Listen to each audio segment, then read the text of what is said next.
A very good evening to my dear students. Welcome to Performer Coaching Classes. आज के इस session में हम क्लास 8th का एक टॉपिक पढ़ने वाले हैं, दैट इज रैशनल नंबर। और ज्यादा नहीं, रैशनल नंबर को भी हम कई पार्ट्स में डिवाइड करेंगे। आज के सेशन में हम रैशनल नंबर के बारे में समझेंगे और उसकी कुछ प्रॉपर्टीज के बारे में समझेंगे। ठीक है, तो आइए स्टार्ट करते हैं मिलके। सबसे पहले स्टार्ट करते हैं कि नेचुरल नंबर क्या होता है। सबको पता होगा नेचुरल नंबर क्या होता है। काउंटिंग नंबर्स को हम नेचुरल नंबर बोलते हैं। ध्यान रखना बच्चों, काउंटिंग नंबर्स को हम नेचुरल नंबर बोलते हैं, जो कि 1 2 3 4 होता है। ठीक है, काउंटिंग नंबर्स को ही हम नेचुरल नंबर बोलते हैं, that is 1 2 3 4 and so on. अब बाद में जब जीरो का इन्वेंशन हुआ तो बात हुई कि अब क्या जीरो को हम किस में रखें, तो वहां पे नए सेट ऑफ नंबर बनाया गया जिसको बोला गया होल नंबर। ठीक है, नया सेट ऑफ नंबर बनाया गया जिसको बोला गया होल नंबर। 1 2 3 4 तो है ही, जीरो उसमें ऐड हो गया, यानी जीरो से स्टार्ट होने वाले हर नंबर को, हर पॉजिटिव नंबर्स को हम होल नंबर बोलते हैं। देखिए 1 2 3 4 नेचुरल नंबर है और 0 1 2 3 4 होल नंबर है। दैट मीन्स एक जीरो ही एक ऐसा नंबर है जिसको हम नेचुरल नंबर नहीं बोल सकते, केवल होल नंबर बोल सकते हैं। और अपार्ट फ्रॉम जीरो जितने भी नंबर हैं 1 2 3 4 एंड सो ऑन, इनको हम होल नंबर और नेचुरल नंबर दोनों बोल सकते हैं। ठीक है, अब बात आई पॉजिटिव नंबर की, बात हो गई, जीरो की बात हो गई। अब जब नेगेटिव नंबर आए तो हुआ इनको अब हम किस में रखें, तो वहां पे एक नया सेट बना बच्चा, इंटीजर का। ठीक है, इंटीजर में सारे नेगेटिव नंबर होते हैं, जीरो होता है और सारे पॉजिटिव नंबर होते हैं। ठीक है, मतलब अगर -13 है, -9 है, -4 है, 0 है, 89 है, 104 है, तो ये सारे क्या हैं, इंटीजर्स हैं। That mean integers include all negative number, zero and positive number. ठीक है, तो अब मैं एक बार रिपीट कर रही हूँ, ध्यान दीजिएगा। नेचुरल नंबर 1 2 3 4, 1 के बाद जितने भी नंबर्स हैं उनको हम नेचुरल नंबर बोलते हैं, इंक्लूडिंग 1। होल नंबर में जीरो के बाद से जितने भी नंबर्स हैं उनको हम होल नंबर बोलते हैं, दैट इज 0 1 2 3 4। ठीक है, अब बात आई इंटीजर्स की। इंटीजर्स में सारे नेगेटिव नंबर भी होते हैं, जीरो भी होता है और पॉजिटिव नंबर भी होते हैं। बट अभी भी इनमें कुछ नंबर्स हैं जो हमें नहीं पता कि वो क्या होते हैं। उन नंबर्स को हम रैशनल नंबर बोलते हैं। उन नंबर्स को हम रैशनल नंबर्स बोलते हैं। मतलब अगर मान लीजिए कोई भी नंबर आपका फ्रैक्शन के फॉर्म में लिखा हुआ है, 5/7, 11/9, तो इन सबको आप क्या बोलेंगे, इन सबको आप रैशनल नंबर बोलेंगे। बट फ्रैक्शन और रैशनल नंबर में एक बहुत मेजर डिफरेंस होता है, अभी हम उसके बारे में भी बात करेंगे। बट पहले हम समझ लेते हैं कि रैशनल नंबर किसे बोलते हैं। एक मिनट, मैं थोड़ा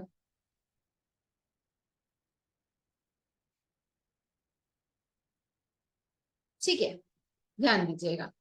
कोई भी नंबर अगर p/q के फॉर्म में है, ध्यान दीजिएगा और नोट डाउन करिएगा।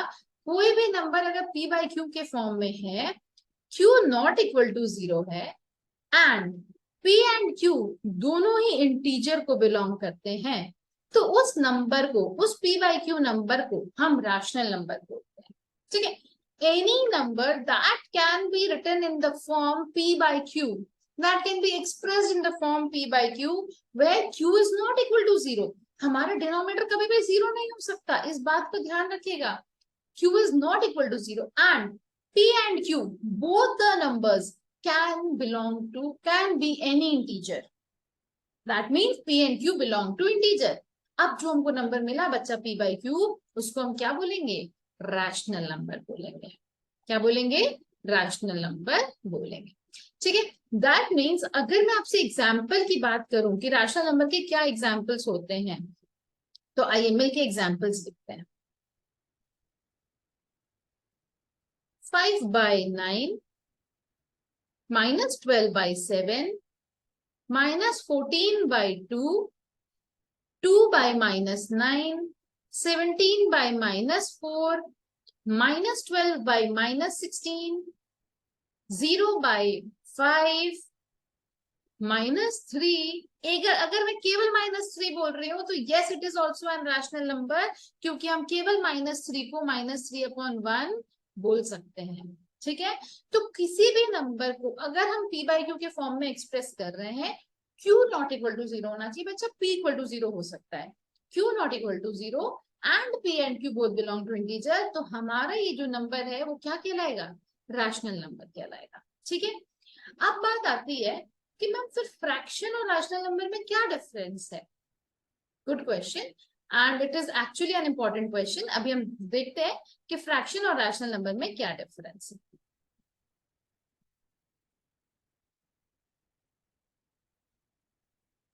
देखो बच्चा, जब हम लोग ने फ्रैक्शन पढ़ा था तो जनरली हम फ्रैक्शन क्या लिखते थे, पार्ट ऑफ समथिंग। ठीक है, फ्रैक्शन हम क्या बोलते थे, पार्ट ऑफ समथिंग, जिसको हम p बाई क्यू के फॉर्म में एक्सप्रेस कर रहे थे। ठीक है, फॉर एग्जाम्पल एक पिज्जा था, उस पिज्जा को हमने 4 पार्ट में बांटा था। अब राम को मैंने ये एक पीस पिज्जा दिया, एक स्लाइस पिज्जा दिया, राम को मैंने एक स्लाइस पिज्जा दिया, तो what fraction of pizza did Ram got, fraction of pizza Ram got क्या होगा बच्चा, 1/4, क्योंकि टोटल 4 स्लाइस थे। देखिए आप, 4 स्लाइस हैं, उसमें से केवल एक स्लाइस मैंने राम को दी, तो 1/4 will be the fraction of pizza जो राम को मिला। ठीक है, तो फ्रैक्शन एक ऐसे कॉन्सेप्ट का पार्ट है जिसमें हम पार्ट ऑफ समथिंग की बात करते हैं। रैशनल नंबर एक टाइप ऑफ नंबर है। ठीक है, दोनों में बहुत बड़ा मेजर डिफरेंस तो यही है। अब हम बात करेंगे कि क्या फ्रैक्शन और रैशनल नंबर में अगर हमसे पूछ दे कि बताओ इज इट अ फ्रैक्शन और is it a rational number, तो हम कैसे बता सकते हैं, ध्यान देना बच्चा।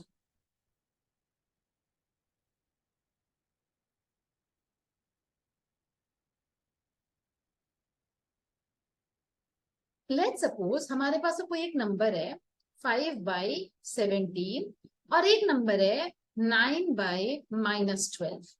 आपसे पूछ रहा है कि बताइए ये दोनों फ्रैक्शन है या रैशनल नंबर है, तो आप बोलेंगे ये अगर फ्रैक्शन की बात किया जाए तो 5/17 एक फ्रैक्शन है, हाँ जी बिल्कुल है। 9/12 फ्रैक्शन, 9/-12 फ्रैक्शन नहीं है। बट अगर मैं रैशनल नंबर की बात करूं बच्चा, तो मेरा 5/17 भी रैशनल नंबर है और 9/-12 भी एक रैशनल नंबर है। मैम बट ऐसा क्यों, 9/-12 फ्रैक्शन क्यों नहीं है और रैशनल नंबर क्यों है, दोनों ही हम ऐसे ही लिखते हैं न्यूमरेटर बाय डिनोमिनेटर के फॉर्म में, p बाई क्यू के फॉर्म में। होता है, डिफरेंस होता है। अब अंदर डीप में चलो, देखो फ्रैक्शन में क्या होता है बच्चा, p बाई क्यू के फॉर्म में हम लिखते हैं, no doubt. q not equal to 0 होता है, no doubt. p and q जो होता है ना बच्चा, ये होल नंबर को बिलोंग करता है। p एंड q केवल और केवल होल नंबर को बिलोंग करता है, दैट मीन फ्रैक्शन कभी नेगेटिव नहीं हो सकता। ठीक है, रैशनल नंबर भी p और q के फॉर्म में, p बाई क्यू के फॉर्म में एक्सप्रेस होता है, q नॉट इक्वल टू 0 होता है। बट यहाँ पे जो p एंड q है ये इंटीजर को बिलोंग करता है, मतलब p और q दोनों नेगेटिव हो सकते हैं। ठीक है, वैसे भी एक बात बताओ, अगर आपके पास एक पिज्जा है और उसके आपने 4 पार्ट किए, तो क्या आप किसी को कभी नेगेटिव पार्ट दे सकते हो, नहीं दे सकते ना। तो फ्रैक्शन कभी आपका नेगेटिव नहीं हो सकता, but yes rational number can be negative, can be positive. ये बहुत मेजर डिफरेंस है बच्चा फ्रैक्शन और रैशनल नंबर में। अगर कभी कोई आपसे पूछते बताओ is it a rational number और फ्रैक्शन, अगर वो पॉजिटिव है बच्चा तो वो फ्रैक्शन भी है, वो रैशनल नंबर भी है। बट अगर वो नेगेटिव है तो वो केवल और केवल रैशनल नंबर है, फ्रैक्शन नहीं है। ठीक है, तो आई होप आपको अब रैशनल नंबर क्या होता है ये तो समझ में आ गया होगा। अच्छा, हमने क्लास 6 में होल नंबर पढ़ा था, नेचुरल नंबर पढ़ा था, तो हमने कुछ प्रॉपर्टीज पढ़ी थी, right. Closure property, commutative property, associative property. मुझे पता है आप लोगों को प्रॉपर्टीज के नाम पता है, बट अब उन प्रॉपर्टीज को हम रैशनल नंबर पे अप्लाई करेंगे। ठीक है, चलिए देखिए, सबसे पहली प्रॉपर्टी की बात करते हैं, क्लोजर प्रॉपर्टी।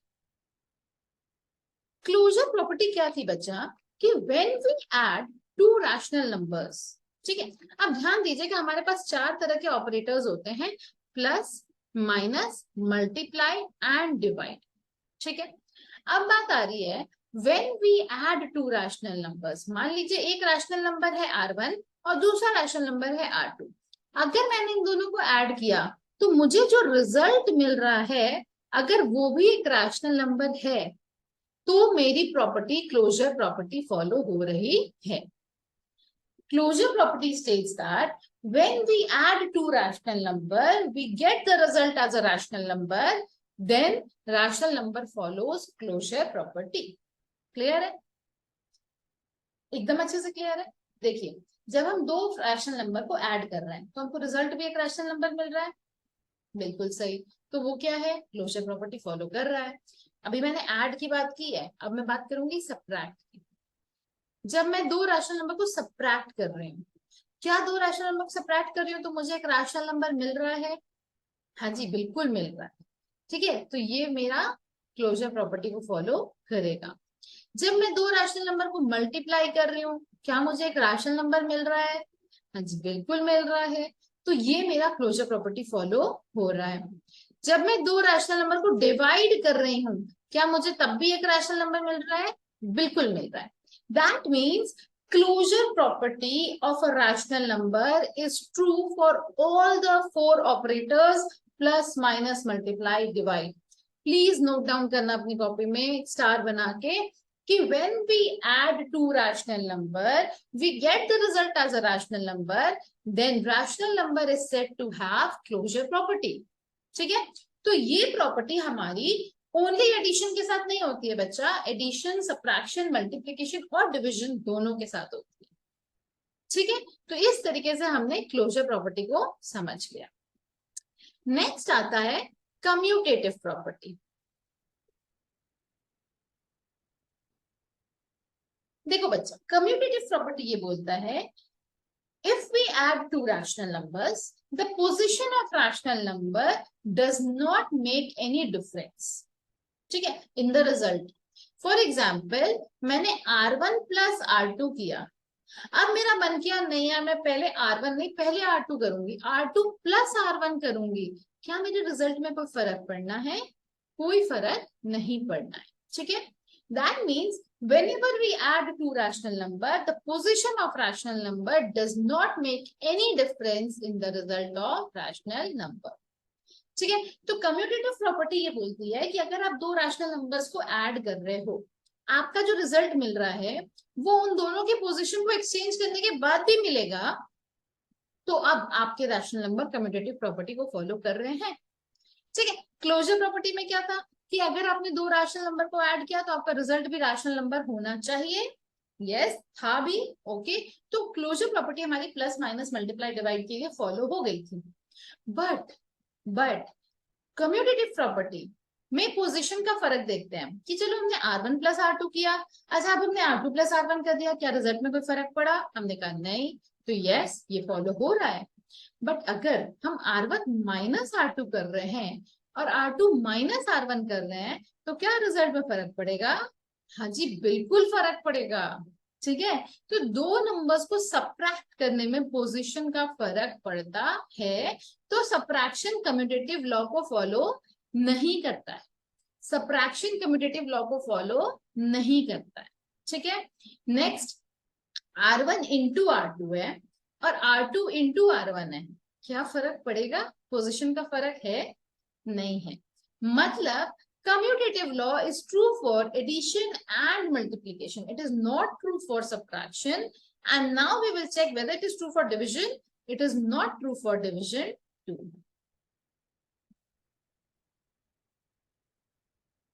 ठीक है बच्चा, तो आई होप आपको क्लियर है। अभी हमने दो प्रॉपर्टीज पढ़ी हैं, क्लोजर और कम्यूटेटिव। मैं रिपीट करूंगी, क्लोजर प्रॉपर्टी में sum of two rational number should result into a rational number, difference of two rational numbers should result into a rational number, product of two rational numbers should result into a rational number, and divide of two rational numbers should result into a rational number, and that is true. ठीक है, तो closure property is true for all the four operator plus minus multiply divide. Commutative property क्या बोलता है बच्चा कि position of rational number does not make any difference in the result of rational number. तो ये प्रॉपर्टी केवल और केवल प्लस और मल्टीप्लाई के लिए ट्रू है, एडिशन सब्ट्रैक्शन और डिवीजन के लिए ट्रू नहीं है। ठीक है, चलिए नेक्स्ट प्रॉपर्टी की तरफ चलते हैं, that is associative property.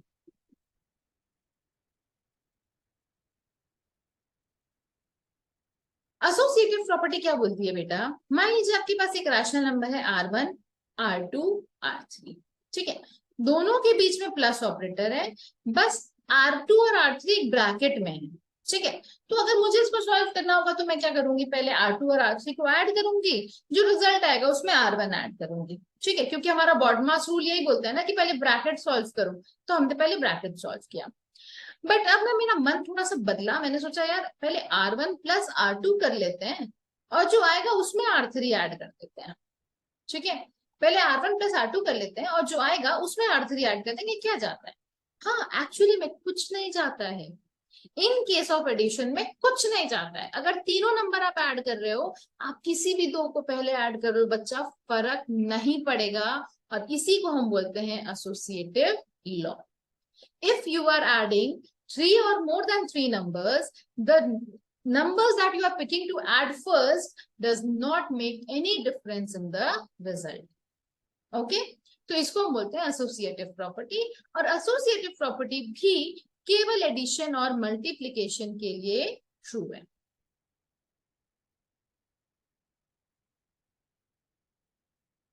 Subtraction और डिवीजन के लिए ट्रू नहीं है।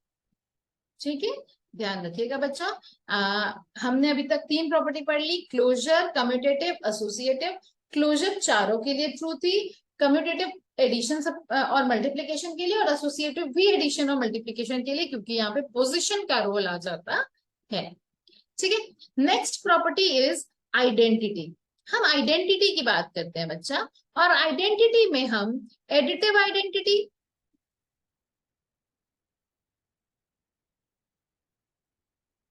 और मल्टीप्लिकेटिव आइडेंटिटी की बात करते हैं, बाकी दोनों की कोई आइडेंटिटी नहीं होती।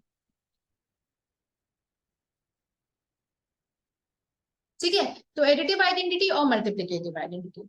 आइडेंटिटी वर्ड जब आता है ना बेटा, तो मेरे दिमाग में एक वर्ड आता है कि आपकी पहचान।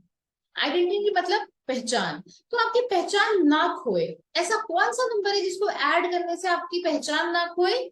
जीरो। आप जीरो को किसी भी नंबर में ऐड कर दो बच्चा, उस नंबर की पहचान नहीं खोएगी। आप जीरो को किसी भी नंबर में ऐड कर दो, उस नंबर की पहचान नहीं खोएगी। इसी को हम बोलते हैं एडिटिव आइडेंटिटी। ठीक है, आप वन को किसी भी नंबर में मल्टीप्लाई कर दो, उस नंबर की पहचान नहीं खोएगी, तो उसको हम बोलेंगे मल्टीप्लिकेटिव आइडेंटिटी। ठीक है, आप वन को किसी भी नंबर में मल्टीप्लाई कर दो, उस नंबर की पहचान नहीं खोएगी, तो one is multiplicative identity and zero is additive identity. याद रखिएगा बच्चा, किसी भी नंबर के लिए अगर आपसे एडिटिव आइडेंटिटी पूछ रहा है तो it will be zero, multiplicative identity पूछ रहा है तो वन। और इसको याद करने का एक बहुत आसान तरीका है, मैं ऐसा क्या जोड़ू कि वो नंबर वही रहे, कोई फर्क ना पड़े, जीरो। मैं ऐसा क्या मल्टीप्लाई करूं कि वो नंबर वही रहे, उसको कोई फर्क ना पड़े, वन। ठीक है, तो आइडेंटिटी के ये दो, एडिटिव आइडेंटिटी और multiplicative identity. Additive identity is always zero, multiplicative identity is always one. ठीक है, ये हुई हमारी आइडेंटिटी वाली प्रॉपर्टी। अब हम चलते हैं इनवर्स प्रॉपर्टी पे। इनवर्स भी हमारा दो होगा, एडिशन का और मल्टीप्लिकेशन का। इसमें बच्चा आपको ये सोचना है कि हम किसी भी नंबर में क्या ऐड करें कि हमको जीरो मिल जाए। ठीक है, व्हाट टू ऐड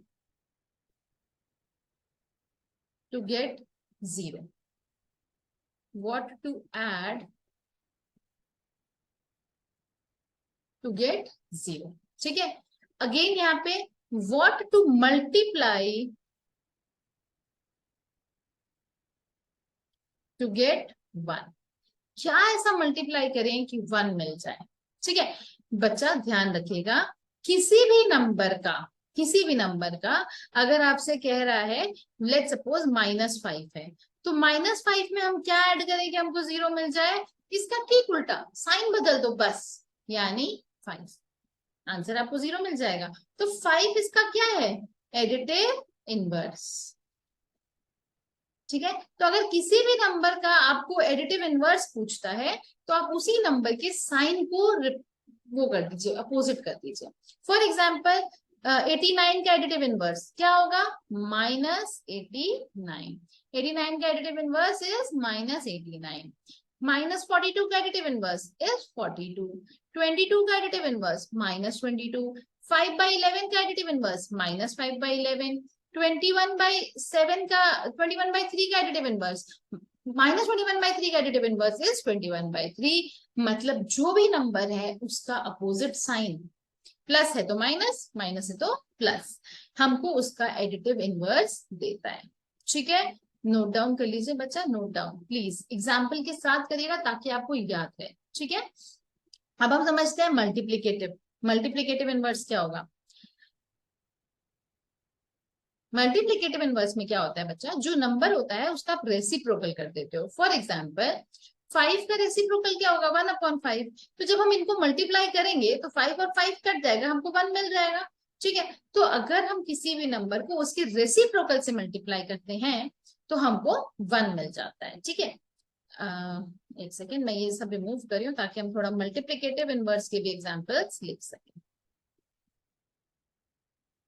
देखिए, अगर आपके पास 4/3 का मल्टीप्लीकेटिव इनवर्स पूछ रहा है तो आप बोलेंगे 3/4। इसमें साइन मत उल्टा कर देना, बहुत बच्चे कर देते हैं, 4/3 का -3/4 लिख देते हैं। नहीं नहीं नहीं, माइनस आपको, प्लस का माइनस आपको एडिटिव इनवर्स में करना है और रेसिप्रोकल आपको मल्टीप्लीकेटिव इनवर्स में करना है। ठीक है, -7/12 है तो इसका मल्टीप्लीकेटिव इनवर्स क्या होगा, -12.7। ठीक है, मतलब माइनस जहां है वहीं रहने दो, 7/12 को 12/7 कर दो। ठीक है, तो ये आपका मल्टीप्लीकेटिव इनवर्स होता है। अब हमें समझना है कि एक और last property, that is distributive property. तो एक बार मैं स्क्रीन को क्लियर कर रही हूँ, आप प्लीज वीडियो को पॉज करके नोट डाउन जरूर कर लीजिएगा जो मैं बता रही हूँ। आज के लेक्चर में हम सारी इंपॉर्टेंट प्रॉपर्टीज कवर कर रहे हैं और अगले लेक्चर में हम आगे रैशनल नंबर को पढ़ेंगे।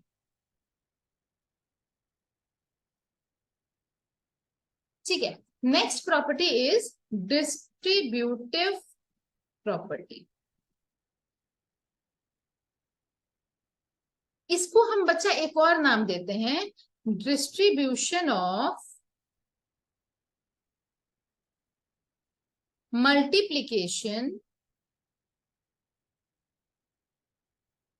Over addition. ठीक है, हम क्या करते हैं, मल्टीप्लीकेशन को एडिशन के ऊपर डिस्ट्रीब्यूट करते हैं तो उसको हम बोलते हैं डिस्ट्रीब्यूटिव प्रॉपर्टी। देखिए, हमारे पास 5/12 इंटू 7/11 प्लस 7/9 है। ठीक है, अब ध्यान देना बच्चा, ब्रैकेट में प्लस है और ब्रैकेट के बाहर मल्टीप्लाई है। ऐसे केस में हम क्या करते हैं, ये जो हमारा मल्टीप्लाई है ना, इनको दोनों प्लस के साथ बांट देते हैं। एक बार ये इसके साथ बटेगा और एक बार ये इसके साथ बटेगा।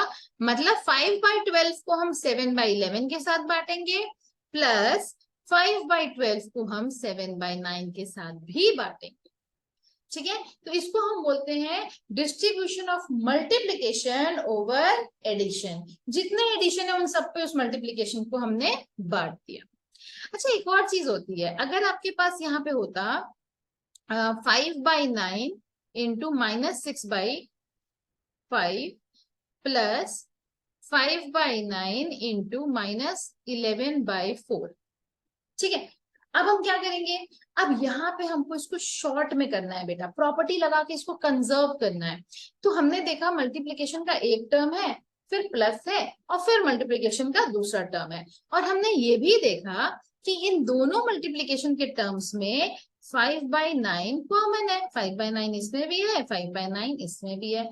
अब मैं क्या करूंगी, 5/9 को पकड़ के बाहर खींच दूंगी, 5/9 को पकड़ के बाहर, यहां बच गया -6/5 और यहां बच गया -11/4 विद एडिशन का साइन।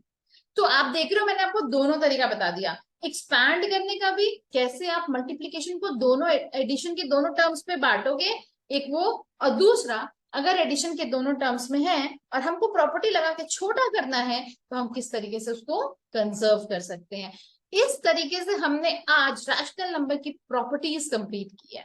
रैशनल नंबर क्या होता है ये हमने सीखा। इसको सीखने से पहले हमने नेचुरल नंबर, होल नंबर और इंटीजर का भी रिवीजन किया।